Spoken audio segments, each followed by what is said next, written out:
The Zelda overworld theme is an incredibly iconic piece of music and one of my favorites from my childhood. As you can see, every single one of the chords is in root position, and despite that, there is an incredible amount of modal contrast and complexity to this piece. So currently, all we have is a series of chord symbols, which is a jazz notation, and underneath it, we are going to place Roman numerals. These Roman numerals are going to contextualize all of the harmonies in the piece. For example, our B flat major chord is going to be our one chord, and then we are going to reference other chords that are borrowed from different modes in order to explain how they function in this context. So for example, this first opening progression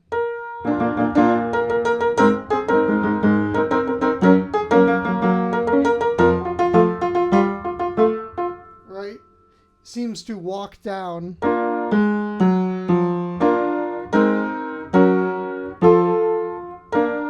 right in a manner that is reminiscent of a lament. You see, the only difference between a lament and this sort of progression is the fact that instead of having a minor one chord,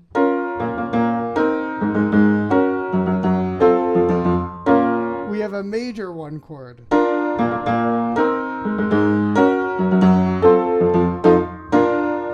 And that little bit of brightness adds an adventurous flair to the music that makes it much more exciting. I mean, it's a very subtle thing, but it shows you the desire to add a little bit more character and wonder to this theme, right?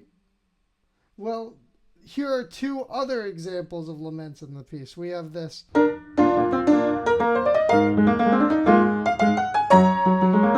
Right? Those sorts of, that section, and then it trails off into a different thing. And we notice later in the piece, we get the full lament again when this motive comes back, right? So a lot of this piece is composed of laments. So what other devices are going on in this piece? Well, looking at this chart, let's take a look at these areas, right? You got this D flat, C flat, B flat, and then you get just the C flat, B flat later on. You know, you have the...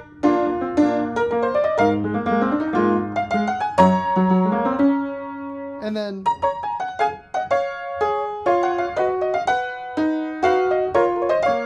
that section right there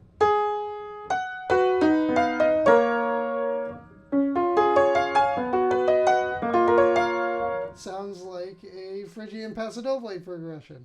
And if you haven't heard this before, you probably have. It can go, you know, back and forth. And look at, what's interesting is he even goes to minor one. If you look at the third line in column 2, he goes to minor one, which really shows that he's borrowing from Phrygian here. It's like a Phrygian pasodoble sort of thing. Because before he added the major one in order to be different than the lament progression, but here he's really, it's really evident that we're dealing with a Phrygian scale, and he uses a minor one in order to bring out that Phrygian sound, right? And he does that again later on at the in the last line of the piece when he's about to go into the cadential figure. So now let's look at the only remaining parts of the piece. The only remaining parts of the piece are these sections. These are two things that sound like, you know, a tense chord and then a resolution of a chord. We have a special name for these. And if you notice, the C major and the E fully diminished 7 are not part of B flat. So where do they come from? They're actually tonicizations. You see, the major 2 chord that we have there is actually a 5 of 5, and it goes to 5. And the diminished 7th chord tonicization shown at the bottom here is that E fully diminished 7 that we saw on the chart. And I crossed out the minor 5 because in this case it goes to a major 5, which technically is modal mixture, because a fully diminished seventh chord typically goes to a minor chord, but it can go to a major chord. There's nothing stopping it from doing that. And so these two weird chords, the natural major 2 and the sharp 4 fully diminished 7, are actually tonicizations. They're pretty common ones. They're 5 of 5 and 7 diminished 7 of 5, which are some of the most common tonicizations in music. So that makes up the entire piece, right?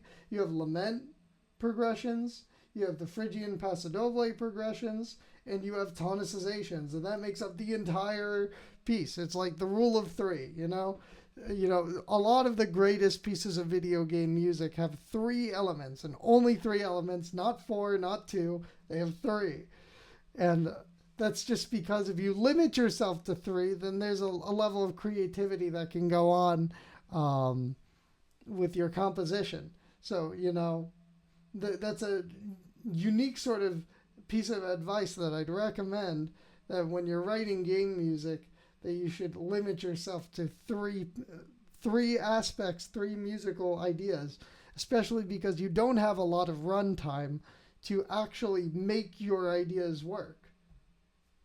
So now I have to talk about this really complicated looking thing, and don't worry, it's not that complicated. It actually kind of explains itself, and you don't need to read any of the text unless you're a nerd, but basically there are 3 colors here. There's green, there's red, and there's blue, and they have a very specific function in music.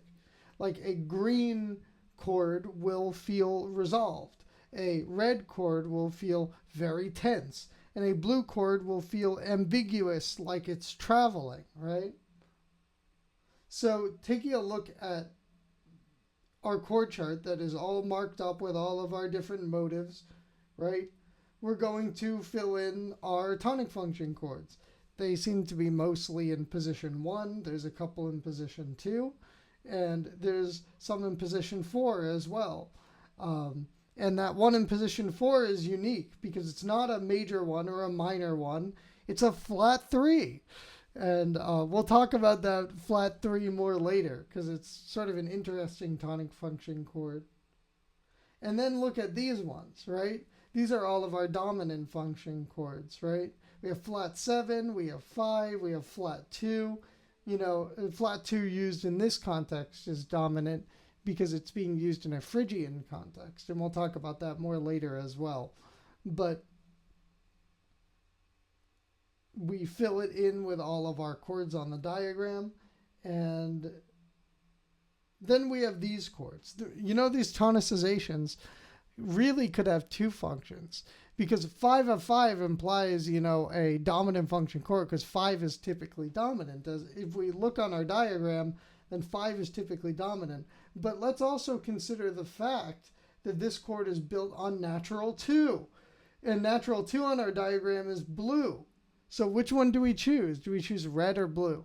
Well, I think in this case, because it moves to a red chord afterwards, I'd make them blue, because I think that they're cadential figures, and cadential figures require a predominant and a dominant. So I think that those are cadential figures, and that's why they're blue. And same with these ones as well, right? These are all flat 6 chords. I consider flat 6 to be the most versatile chord in all of music. So it makes sense that it's being used to pivot between a lot of different things here. So the last thing we need to talk about is the 2 remaining chords, which are both fully diminished chords. And fully diminished chords are always dominant.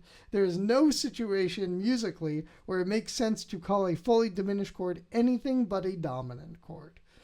And as a result, I would fill those in with red.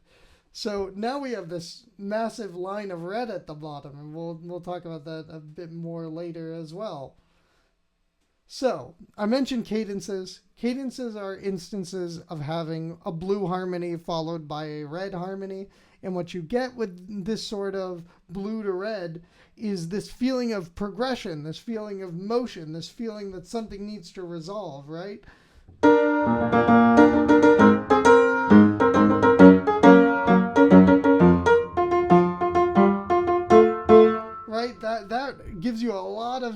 like energy to resolve, right? And so that's why we have the tonic function at the beginning, right?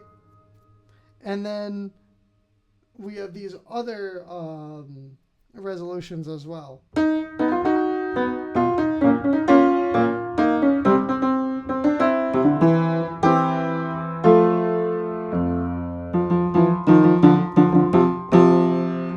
And that sets us up to resolve back here.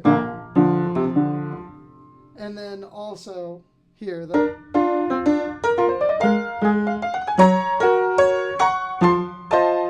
now you couldn't end a phrase like that. That's ridiculous. And at the very end of the piece, we have the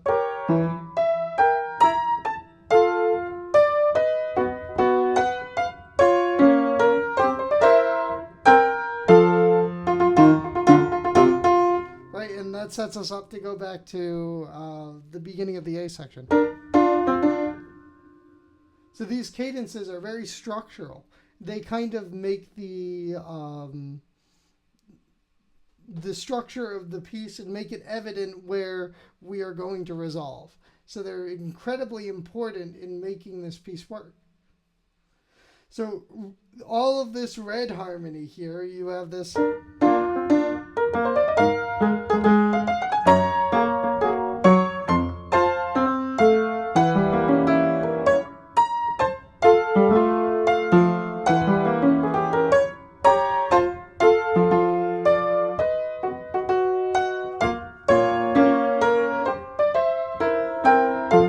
You have all of this like red harmony all in a row, and what that does is it creates a lot of tension. This whole section is really tense, isn't it?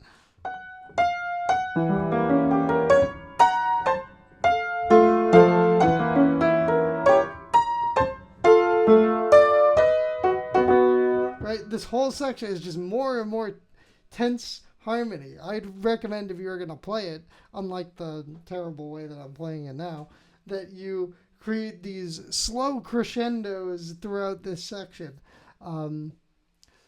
Or maybe quicker crescendos, because the section is so long. If you just do one big crescendo, it doesn't really make any sense. It just feels like a bunch of nonsense. Like it's going to get so loud to the point that you're going to break your listener's eardrums. So you might need to do a couple little crescendos instead of like one big one, because it's just too much red harmony, you know? Now let's take a look at this section again, because this section is rather sweet sounding. Let me play it again.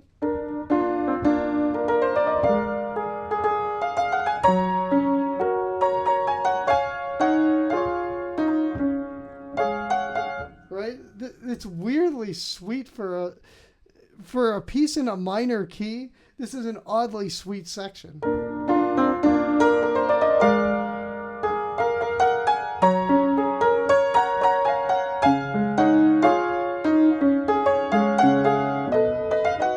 It's like weirdly sweet. So let's figure out why it's so sweet. Well, look at this.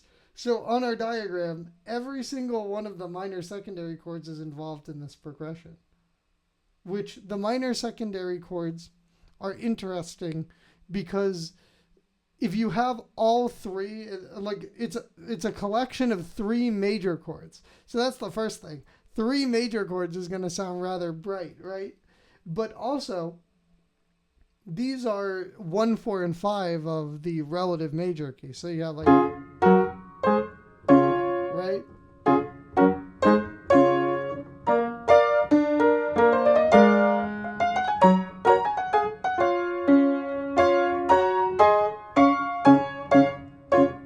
Right? So you have this mixture of major chords feeling like we're going to a flat 3, which is a major key, right? And having every single one of the primary chords, 1, 4, and 5 of that major key. But there's another aspect to it. It has all of those things that make it sound major, but there's more of a subtle sweetness to this this device. So what's going on here? The reason why it sounds so sweet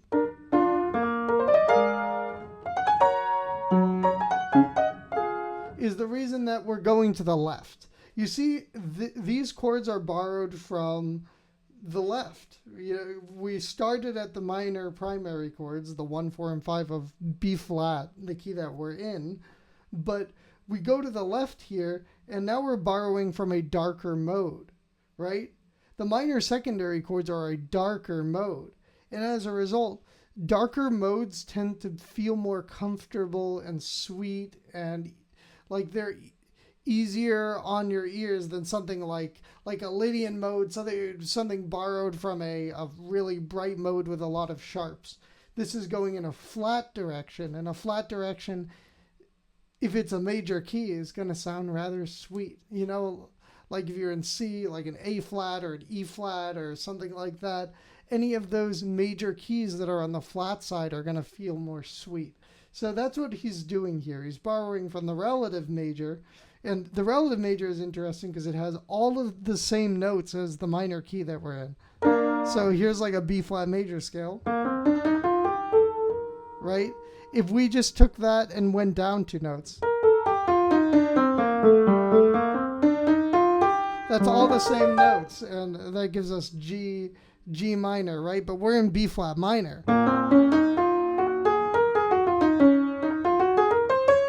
That's all the same notes, but that puts us in D flat major, which are the minor secondary chords, right? We have that's what he's doing here. So finally, let's take a look at these chords. These are flat 2 chords. These flat 2 chords are rather interesting because they go to 1. I mean, they're not a typical presentation of a flat 2 chord in like classical music. In a classical setting, flat 2 would typically go to 5, but in this case we're going to 1. So what's going on here? Well, we're in Phrygian mode, and Phrygian mode is the minor mode that has flat 2 in it, but it doesn't have a flatted 5. So we're building a 2 chord in Phrygian mode.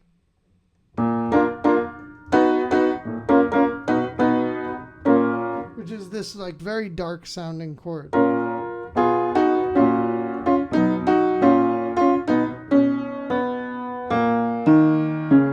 Right? And we're resolving back to 1 all by half step.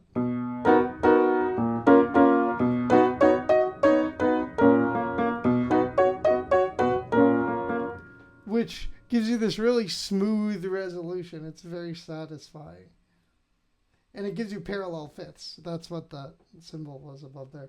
Well, so flat 2 going to 1 is a rather interesting Phrygian sounding sort of figure. But now let's look at this one. We call this 5 of 5. It's just a normal 5 of 5 chord, right? Well, you see, let's think of it as natural 2 again. So if it's natural 2, that means that it's borrowed from Lydian, right?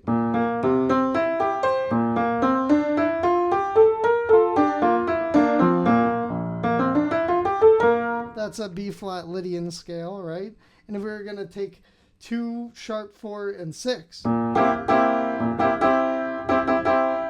right, then it would sound like that really bright 2 chord.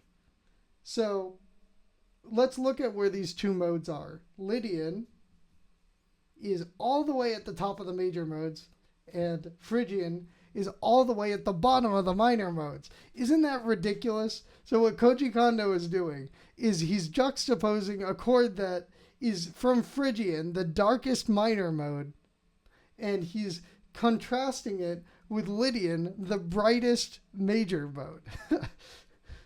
So that leads it to sound pretty out there and adventurous.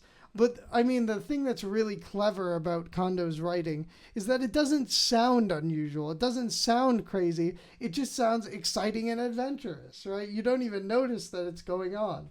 It's like +5 modal brightness in a tiny little period of music. It's a really interesting composition. And that's really it for the Zelda theme. There's been other great videos on this topic. I recommend 8-Bit Music Theory's video. He does a good job. it talks about a lot of similar stuff, but I wanted to go in depth here and also just to introduce this new way of doing harmony, or rather this modified way of doing harmony based on a lot of tradition. So I am a music theorist.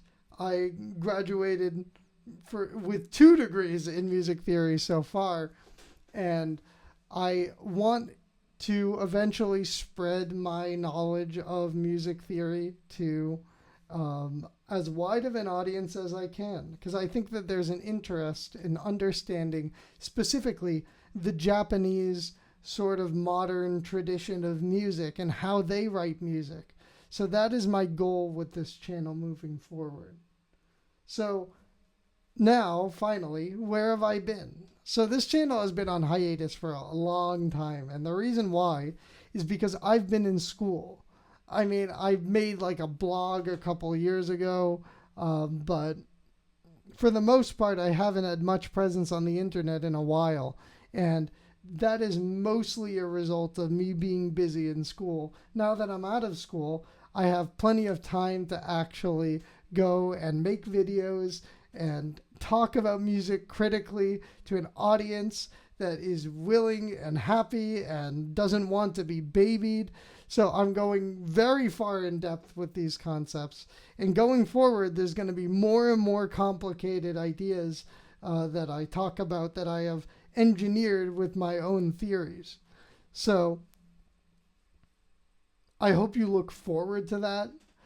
If you want to support me, I have a Ko-Fi that I just opened up that I'm very excited to figure out how it works. I mean, send me a little bit of money on there, like buy me a coffee, they say, and it'll be very fun if you want to support me. Otherwise, I'll stop making these videos, so you have to do it now. Well, you should be able to expect a new video every 2 weeks for the next 5 years because I'm not really doing much at the moment. And even if I do go back to school, I intend to have a video prepared, months in advance, right? I already have a couple videos prepared now that, I have like 4 or 5 videos already completely done before I upload this video. So that backlog is hopefully going to allow me to do this for prolonged period of time in the future. And if you'd like to support my endeavors, it would be really, really great. I'm trying to spread the word about Japanese composition. There is a lot of interest in it as far as I know, and I want to do it right. I want to spread Japanese music the right way and to not cut any corners. So if you would like to join me in this endeavor, just subscribe to the channel and get ready because it's going to get complicated in the coming weeks. Good evening. I will see you next time.